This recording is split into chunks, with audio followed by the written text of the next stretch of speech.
We gotta get something where it's all sliding right now. I'm covering someone's mic though. Okay, here we go. All right, I gotta wing it then. Here we go. Obviously, going against the Chargers, a great quarterback, coaching. How much of last year's tape do you take a look at? Last year's tape? Yeah, when you're preparing for this year. Oh yeah, a lot. You got, especially didn't see a lot of snaps in the preseason there. Not as a full group, but you take a look at it. Try to look up, whether it's tendencies, but really right now for the first game, I mean, who knows what's going to happen? So it's really just getting familiar with the players again, and then fortunately we played them last year when I was with the Giants, so got a chance. Didn't go well, but we played them and got to see a lot of players. Allen didn't play, so that, I mean, they weren't working at full capacity, but it's a great opportunity to watch, 17, 18 games, whatever it is, to get familiar with the players again. That has an aggressive coach, especially when it comes to fourth downs. Do you plan accordingly for that? Like, it's not just a 3-down situation; it might be a 4-down situation. Oh, absolutely. I mean, we got to look at everything, and you try to find the pattern of the coaches, whether it's the offensive coordinator, the head coach, and you got to study that stuff, and you have to be prepared for it. And especially game one, you have to be prepared for everything. So, I would say yes. Patrick, with a quarterback like Justin that can put the ball anywhere on the field, how much in a week like that do you have to keep emphasizing with defensive backs to stay disciplined when he starts to scramble? He's such an impressive quarterback back there in the pocket. And then on top of that, having the athletic ability and also have the athletic ability and be able to have the vision down the field. So, that's probably the first thing you talk about, because there's explosive plays that are planned, then explosive plays that are off schedule. And, I mean, you just got to keep emphasizing it. But he has plenty of, stuff that's not off schedule that he's making plays. But, we're always focused on the big plays. You start there, how they getting the ball down the field. So, really the emphasis remains the same. Defend the deep part of the field and the role the defensive backs have on that, and also the pass rushers. They have a job with that too. You let them out of the pocket. Now that's extra time to go down the field. Everybody has a role. That's the unique thing about defense, in my opinion. There's a lot of grass behind us, and we have to find a way to defend it. And everybody has a role, whether it's in the run, the pass, even the deep ball.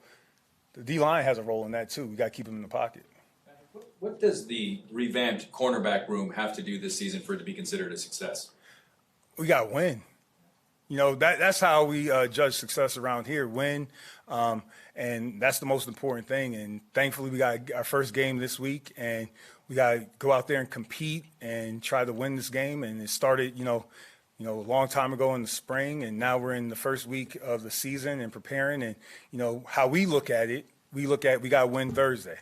Then we got to win on Friday. Then we got to win on Saturday. So it goes back to the preparation and the readiness and getting ready, because what we do on that practice field is the closest thing to the game.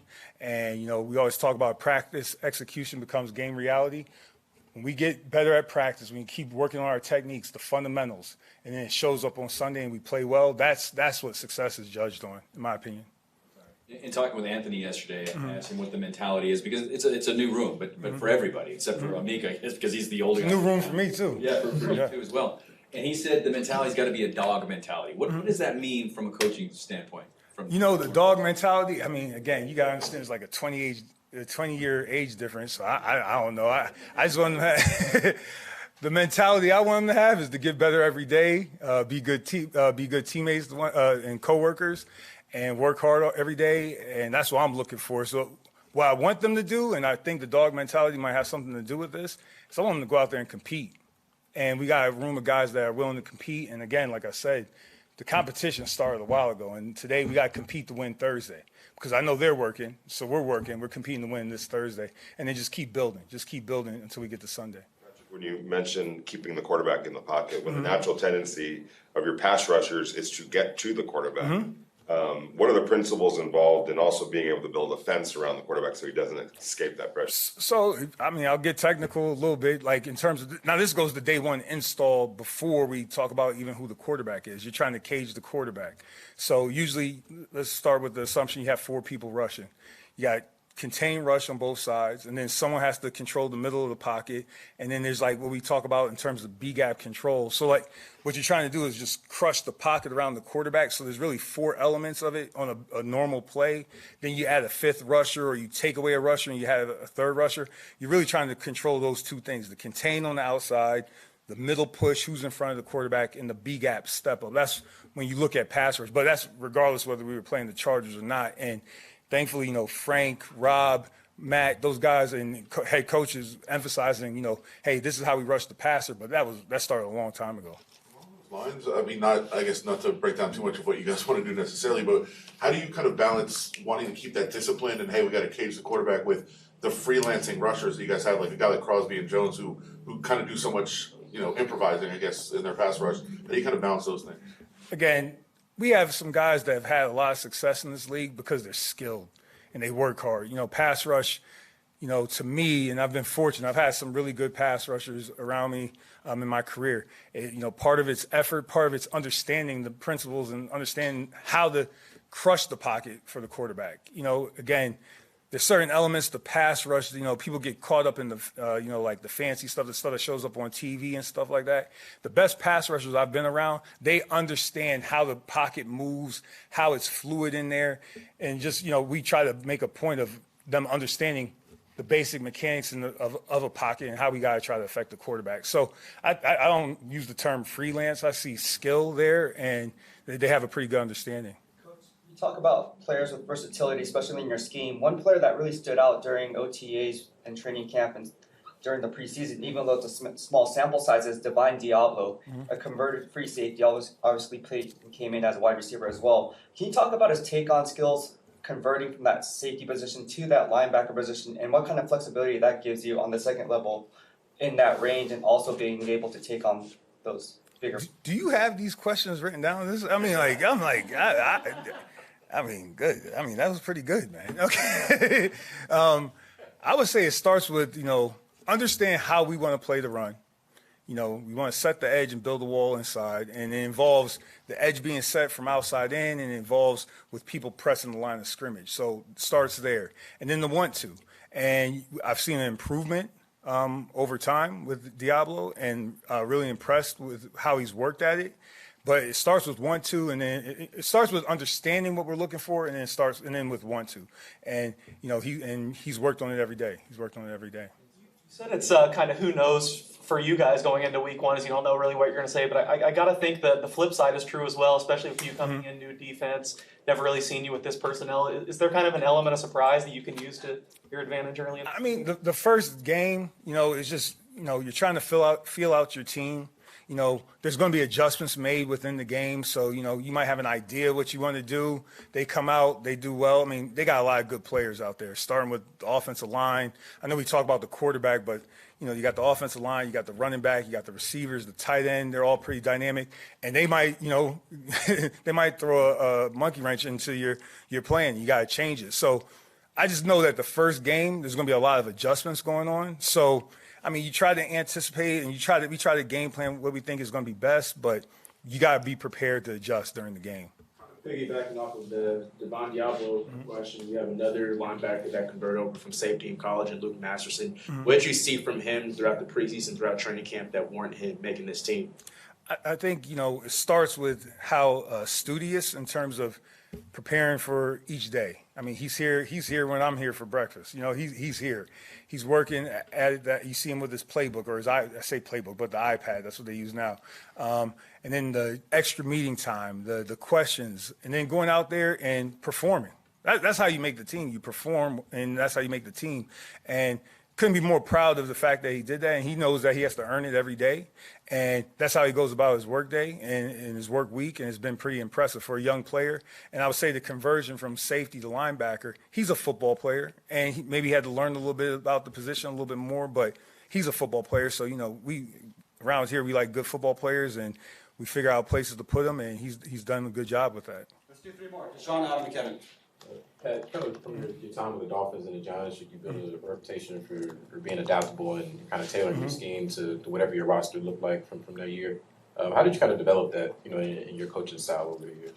I mean, just, the tree I came from, with Bill at New England, the thing is you try to do what's best for the week to beat that team, to beat that opponent. So whatever that may be, I mean, if we have to change the front, if we have to change the coverage, I mean, again, it's not really that complicated. It's just, okay, let's make sure we take care of their strengths and let's attack their weaknesses. So, I mean, it's nothing, it's not like we invented it. It's just, I think it's coaching. I think all of the other 31 teams are doing the same thing. They're trying to, figure out a way to go after your weaknesses and try to, make sure their strengths are, showing up on the tape. So, it's really how I was raised. You talked about watching the films, on the Chargers from last year, but the last game in particular, obviously, it was against the Raiders. You weren't here yet, but for a defensive coach to turn on that film, is that like watching a horror film? To see how much offense is going on in that game? No, I mean, hey, it's more intel. It's more intel. It was an exciting game. I mean, I will say this: when we were watching the 2-minute drive at the end of the night, it was 30 plays. It felt like I mean, we were getting a little tired. But it was okay. We fought through it. But I mean, it was an exciting game. A lot of situations came up in it. So like again, just get your brain going. I remember watching it over the summer break. I said, "Whoa, there's a lot of situations in this game going on." And you're sitting there trying to go to the beach and the pool and stuff, and like all of a sudden you're right there in the football mode because you're like, "Okay, here's P and 10 in 2 minutes. Okay, get back on track in 2 minutes." So I enjoyed watching the game. Especially because the Raiders won, so it was good. If it's possible, it seems that Austin Eckler sometimes flies under the radar with so much focus on. Not by me.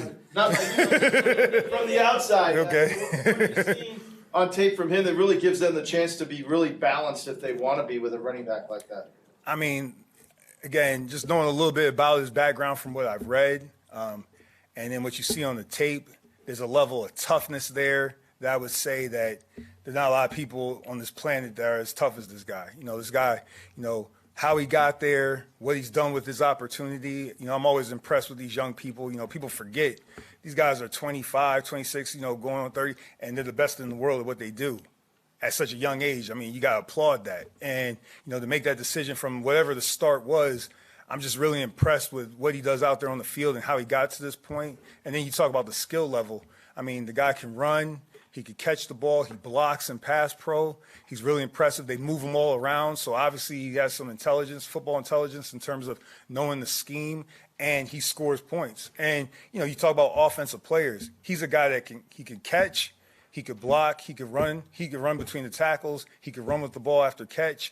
I mean, it's just a really impressive player that's definitely not under my radar because he's pretty dynamic and he could do everything right. He could do everything at a high level, which is impressive.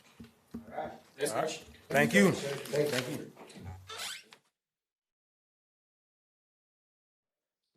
As an offensive coordinator, with all the confidence that you have on your defensive side, but playing against a team like the Chargers, even in this division, sure. Do you feel like there's certain games where you have to be a little more aggressive, getting points on the board? No, man. I tell you what, this league's too good, honestly, and all the defenses, especially the Chargers, are so well coached. Brandon Slater does a great job of utilizing his personnel and getting his guys to go, and they're always prepared. We played them the past couple of years, whether it's been at the Chargers or at the Rams, at my time in New England. And, every time you play against them, they're just a well-prepared team. You can tell they're coached well, they're disciplined, and they try and do the right thing and play complimentary football. A lot of stuff we preach here. And, it's a great question because at the end of the day, every game in this league, as you go and turn on the tape on Monday for a new opponent, you realize that the team you're about to play against is going to present some problems. And you're just trying to go attack those the best way possible. And this league's very good, and every team's pretty much well coached, and they have a lot of good players. And the same thing goes to the Chargers this week. This is kind of a two-parter. Okay. One, what is your overall assessment of the offensive line, and also being with Jermaine Illuminor in New England? Yeah. What's the biggest difference you've seen in him as a player and as a person going from there to here? Yeah, we traded for Jermaine in 2019 when he was in Baltimore in New England, when we got him in New England. And, Jermaine's a young player trying to figure himself out, right?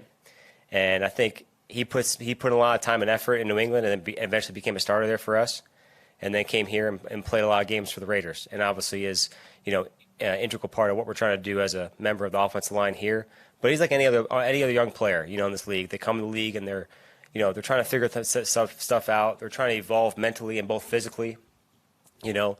And then they take those tools they learn in practice, and you try and develop guys. I think that's the biggest thing you can't lose sight of during the season is, you're trying to game plan and trying to move forward and trying to assess certain things in terms of X's and O's wise, but the development of the team and development of the young players to eventually help you out in years down the road, I think is a big part. And I think Jermaine's taken a big step in that, obviously with our time in New England, and then obviously here with the previous staff, and then now with us. Obviously, as a coach, you're always thinking about the intangibles and things you can't control. And yesterday, Devontae said, with them having not played in a game, you know what you think you have, but you don't know till you put it on the field. Is that one of the things that's hardest about your job? You know what you think you have, but you don't know. Yeah, I think at the end of the day, you go drive to the stadium in the morning, and you think the game is going to go one way, and then it doesn't, and then it goes a different way. I think that's just coaching. That's football. It's an imperfect game played and coached by imperfect people. And you have to go out there and try to assess what you can do well. And as things are going, you may have thought one thing, and then something happened. You're like, okay, let's try and go back to it. But I think that's the fun part about coaching, and that's the fun part about playing this game and coaching this game is that you have to adjust and trying to adapt as whatever you can, minute by minute, hour by hour, day by day. Can you talk about Vic Fangio's defense? Obviously, you coached with him back with the Niners in 2014, and then obviously he comes from the Brandon Staley tree. Yep. Can you talk about the pre-snap and to post-snap cover shells and what kind of challenges that presents for you as a coordinator? Yeah, we played Denver this preseason. That was Ed Donatel, and he's obviously comes from the Vic tree, and they've coached all together. And obviously, Coach Staley's been with those guys, whether it was Chicago, Denver, and then obviously Brandon's taken that to L.A. I think a lot of the teams in the NFL, you can go back to the Seattle Seahawks back in 2012 and back with the Richard Shermans and the Cam Chancellors. Trying to disguise is a big element of what a defense can do. And at the end of the day, what's the defense trying to do? They're trying to create distractions for the quarterback and distractions for the signal caller.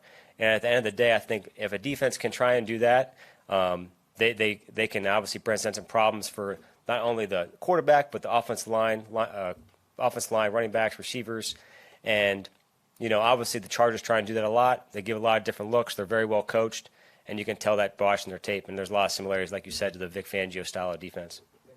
Nick, something that Josh McDaniels has mentioned a couple of times is he kind of views tight ends as being an extension of the offensive line when it comes to blocking in certain situations. Yeah. Without having a tight ends coach on the staff, how have you all kind of emphasized blocking so far throughout this year? Yeah, obviously those guys are, working really hard. They're with the offensive line every single day, whether it's an individual period or, the run game meetings, whatever that is. I think at the end of the day, we're as a coaching staff, we try and pour everything from everybody into each position group, and try and go over certain things that is specific for them. So whether that's me, going over things with the whole offense, whether that's Coach Carmen going over things with the offensive line, but there are certain things that you can go and I would say attack with a specific position group. And yeah, we don't have a tight end coach by title, but at the end of the day, we're all trying to pour into that group, and they've put a lot of time in with not only the offensive line coaches, but with myself and the other skill coaches to try and get them up to speed. And you're right. And obviously the tight ends are a big part in the run blocking and trying to adapt in terms of that, because at the end of the day, if a tight end can't block, then they're basically a receiver. There's just a kind of a running narrative out there in the I say the Twitter sphere, but there's Amir Abdullah is James White. What do you say to that comparison? I think Amir Abdullah is Amir Abdullah. I think he's, again, a guy came in the league into Detroit and then Minnesota, and then obviously last year in Carolina. He was a young player from Nebraska trying to figure himself out and trying to adapt his skill set. James White was on a team that I previously coached on, and he did a certain number of things, but what is Amir Abdullah's role? It's whatever he makes it. And I think he's done a really good job of coming in here, taking the playbook, taking the coaching, and then trying to go out there and get better every single day. And I'm very pleased with what Amir's been able to do. Phenomenal person, phenomenal human being, and really fun to coach. Anything else? Kind of going back to the first part, what's Sure. your overall assessment of the offensive line? The offensive line, like any other group, they're trying to get better and trying to work hard. And, I'm really excited to watch those guys play on Sunday. And, they're going to come out there and give everything they got. I think you guys saw that in the preseason. They play hard, they compete. And, if we have a bunch of guys in the roster like that, we'll be just fine. And I'm excited to watch those guys play on Sunday. Last Irvin Johnson once told me that when your best players take the coaching, it makes the team better. Your Devontae, Derek, Darren, they all love the coaching. How does it make the team better when your stars want it? I think that's a great question. I think at the end of the day, any good football player wants to be coached, and any good coach wants to coach. I think that's the fun part about this thing, and it's not one way. I think that every single player has a certain feeling or a certain assessment of how to do things, and then they can bring that up to us as coaches, and we can tell them, hey, that's a good idea, let's try that, or you know what, why don't we try it this way, and you find a middle ground somewhere. I think that's the really fun part. It's the collective, I would say, thinking, and at the end of the day, players respect honesty and, honest criticism, and I think they respect that, they want that, and that's how they get better. Final one. How much is the benefit of Max and Chandler in terms of preparing for Bosa? Sure. Yeah, I mean, look, Max and Chandler are unique pass rushers, and they present a lot of problems in terms of the defensive line. Our tackles had their hands full this I would say this camp. And in terms of Bosa and Mac, I mean, those are two elite pass rushers. That we obviously have to be ready for. They do a lot of different things. They move around a lot, and I would say their speed to power. They rush the edge. They play on the inside. They use their hands. And look, teams are trying to take every single time they go to the stadium. Teams are trying to take away them, right? And they're obviously able to get production some way, somehow. So, we always have to be ready for them, and they do a phenomenal job. They're extremely well coached. Their pass rush is very coordinated, and if we do a good job of just following our rules and doing our job, I look forward to watching us play against them. Next question. Hey, thanks, guys. Appreciate it. Have a good one, huh?